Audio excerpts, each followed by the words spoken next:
I'm married to Veronica. We spend enough time together, eat a lot of meals together. We laugh at the same jokes. I know what shoes she likes, what music she likes to listen to. I can walk into a store and pick out 3 items that she'd like because I'm in relationship with Veronica. I've chosen to know Veronica in a way that no one else has the opportunity to know her.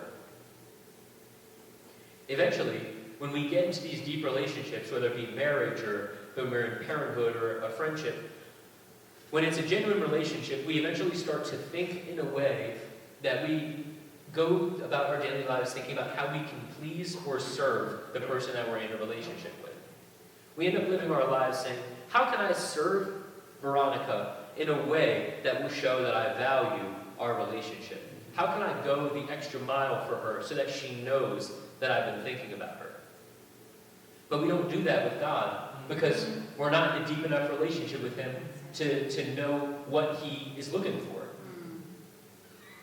It takes time and commitment for us to rekindle ourselves to God, to reunite ourselves with Him when we have been far off. But when we live our lives with transparency, honesty, and a genuine desire to reconnect with Him when we are far off, we know that God does not turn those away who seek Him. Because ultimately we know that no one actually seeks God out, but God draws us nearer to Him. Amen. I think as believers, transparency and honesty is outlined for us in Mark chapter 9, when the man approaches Jesus with the demon-possessed son. Because we think that we need to have it all figured out, or that we need to be the best examples that we can be to the people around us so that they can know Christ in a better way. But we see in Mark chapter 9, verses 17 through 24, that when a man approaches Jesus with his demon-possessed son, the disciples weren't able to cast it out. Which I'm sure leads to some doubt if you're ever in that predicament.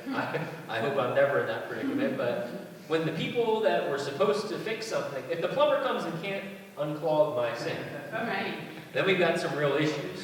Then I need to start buying extra Drano or start praying or something.